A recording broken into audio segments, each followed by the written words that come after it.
Hey Kings family, so it is July 10th, 2022.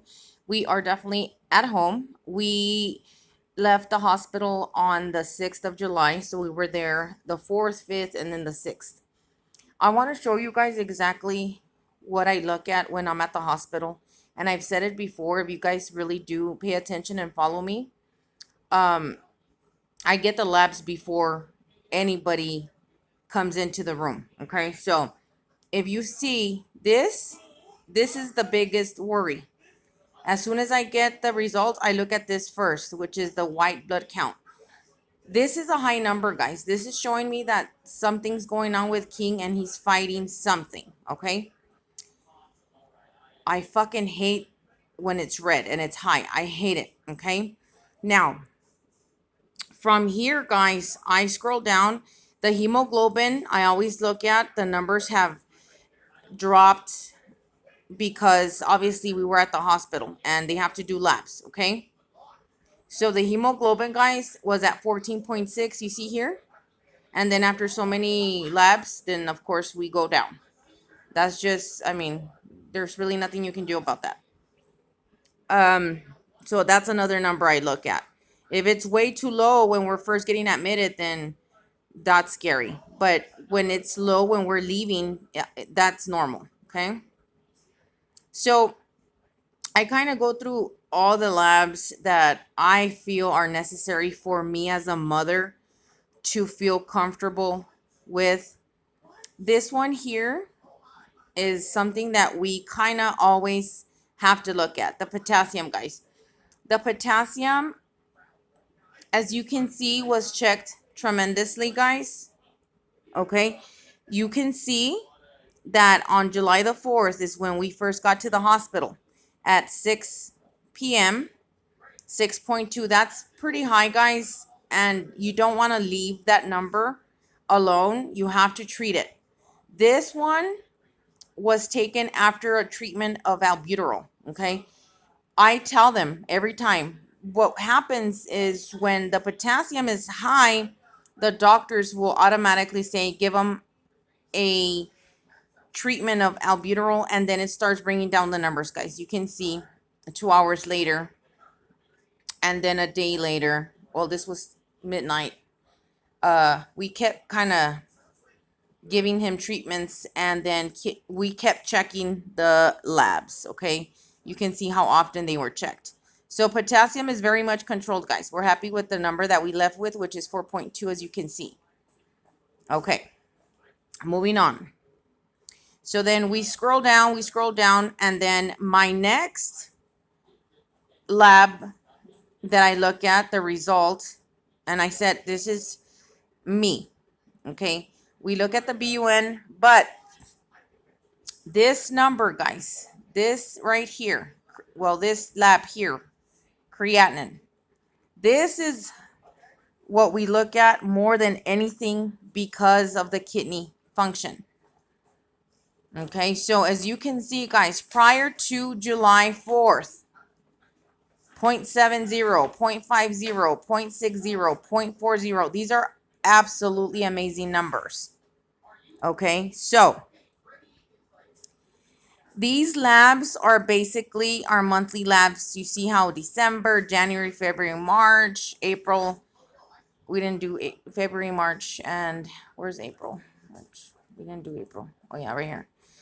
So we go on, and these numbers are perfect. You see how it says the reference range is 0.10 to 0.80? These are the regular degulars right here. These are great. This is bullshit. 2.70, guys, is a fucking nightmare, a motherfucking headache, and the fucking devil. So you see how I had mentioned to you guys, we went through the actual the IV fluids. They connected him. These numbers kept going down. And if it was something true as far as kidney failure again, guys, or the kidney rejection, the kidney rejecting, this would not happen. This drop, this drop, this would not happen. Here, guys, I can explain what happened. The 0.90 at 9 AM was a legit number because these were all labs um that were drawn by the vein. This one here, guys, was a bullshit call. At 9:57 p.m. on July 5th, the actual phlebotomist went in there and poked his finger, guys, instead of doing the vein. So the number went up 0.10. You see that? So to me, I said, no, fuck that. I ain't gonna sleep tonight. You guys have to give me a motherfucking break. So they came back in because I was huffing and puffing. I said, no, I need a legit number. We're not playing games tonight. We were discharged with this, guys. 0.60. That is great, guys. We can definitely say now that we learned together the PCP, and I learned that obviously the plan worked. They were really just wanting to get rid of us, guys. It wasn't up to me. I didn't request the transfer, guys. At 8:30 a.m., our PCP walked in. I should say my son's PCP walked in. Guys, the transport team was supposed to fly us at 9 a.m. after all the bullshit and the delays.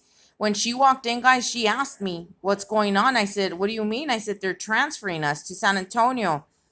And she kind of was like, what? She didn't even know, guys.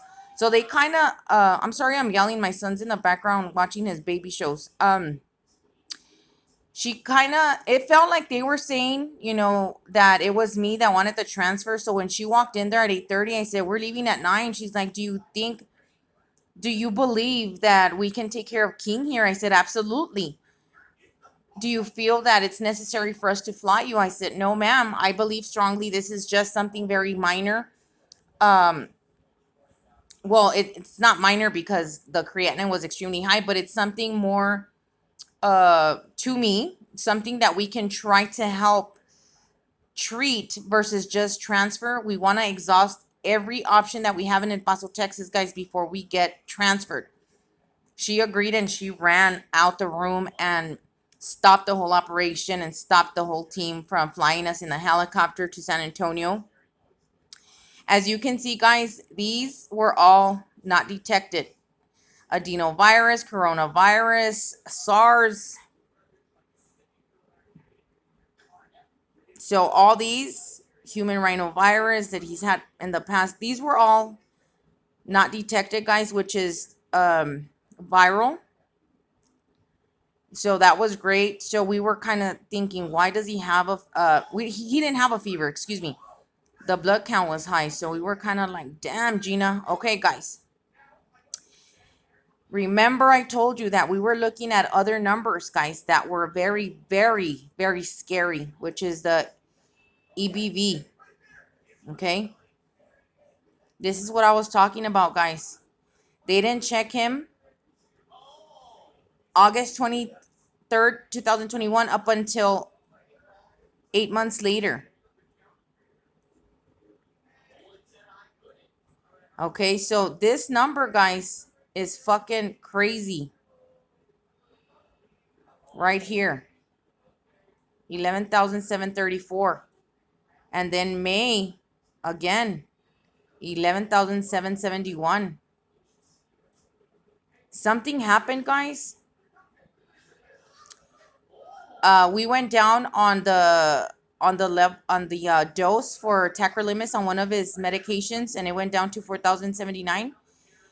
This last day, guys, something happened to my son's body and the EBV level because of the dehydration, guys. Look at this shit. It's not detected, guys. We're clear. I have to question all this tomorrow because it's Sunday, right? So I couldn't speak to anybody since we left the hospital. But um, this one, I just literally, this lab, guys, I was waiting for so long. This takes about 2 to 3 days for me to get it. That's why I didn't update you guys. Okay. So I didn't update you because I needed to find that number. I needed to know if my son was still fighting something different, which I had mentioned. It can cause cancerous cells in the lymph nodes. And that's something that we do not even want to talk about ever again. We'll definitely keep track of that still every month. This is the other number, guys, that is very, very important right here. The tacrolimus 6.1.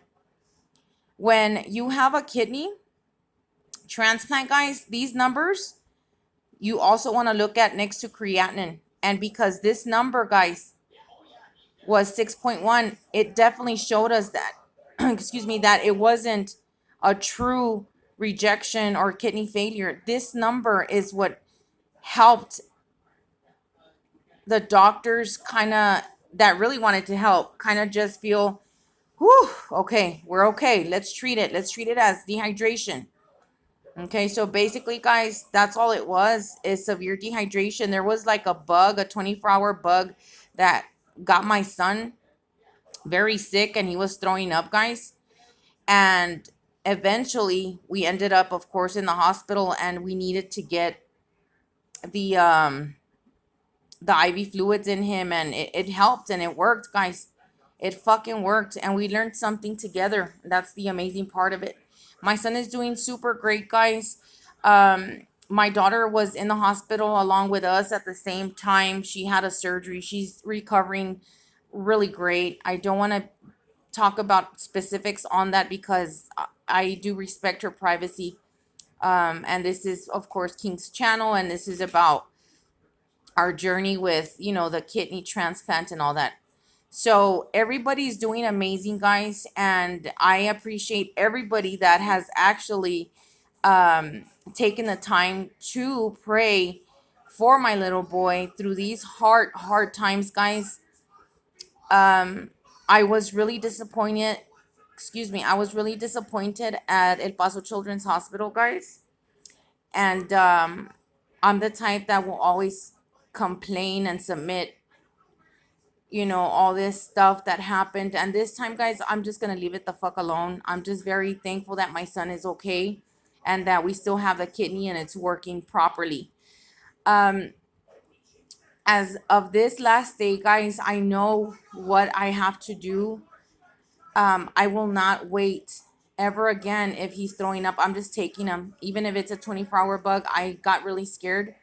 And transferring us just like that is a no-no. I have other kids, guys, and all I want to say is I appreciate your prayers, guys. I really, really do. They definitely worked. They work all the time. Take care of each other, love each other, okay? Because we don't know how long we're gonna be here together. All right, guys, just an update here. I'm already at 13 minutes, so I'm gonna cut this motherfucker off. All right, I'm up and I'm out. Peace.